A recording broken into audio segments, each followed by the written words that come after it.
ఆనంద ఫ్యామిలీ మొత్తం కలిసి దామినికి సుందరానికి గుళ్ళో పెళ్లి జరిపిస్తూ ఉంటారు. సుందరం దామిని ఇద్దరు పెళ్లి పీటల మీద కూర్చొని పెళ్లి తంతులన్నీ పూర్తి చేస్తూ ఉంటారు.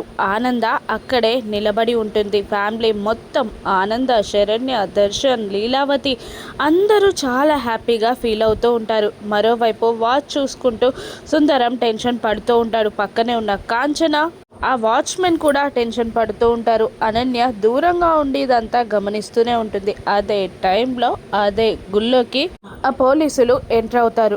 వాంటెడ్ క్రిమినల్ అంటూ సుందరం ఫోటో వేసి పట్టించిన వారికి 1,00,000 రూపాయలని నగదు బహుమతి కూడా ప్రకటించిన పోస్టర్స్ గుడి నిండా అతికిస్తారు.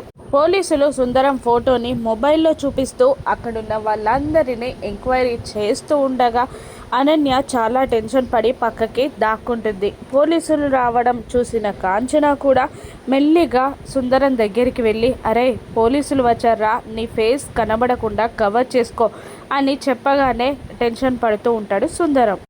పోలీస్ కానిస్టేబుల్స్ పక్క నుండి కూడా వెళ్తారే తప్ప సుందరాన్ని అప్పటిదాకా గమనించరు.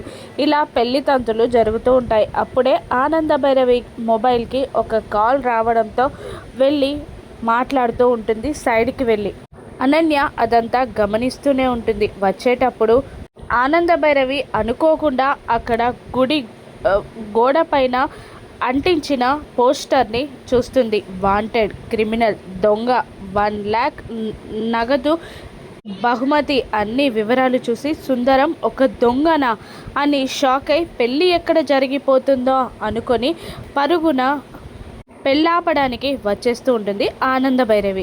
మరోవైపు బాబు అమ్మాయి మెడలో తాళి కట్టు అనేసరికి ఆనంద భైరవి కోసం చూస్తూ ఉంటుంది దామిని. సుందరం దామిని మెడలో తాళి కట్టడానికి పైకి లేస్తాడు. పరుగున వస్తూ ఉంటుంది ఆనంద భైరవి. దామిని సుందరాల పెళ్లి జరిగిపోతుందా? ఆనంద భైరవి ఆపగలదా? సుందరాన్ని మళ్ళీ పోలీసులు అరెస్ట్ చేస్తారా? రాను ఎపిసోడ్స్లో చూద్దాం. Thank you for watching.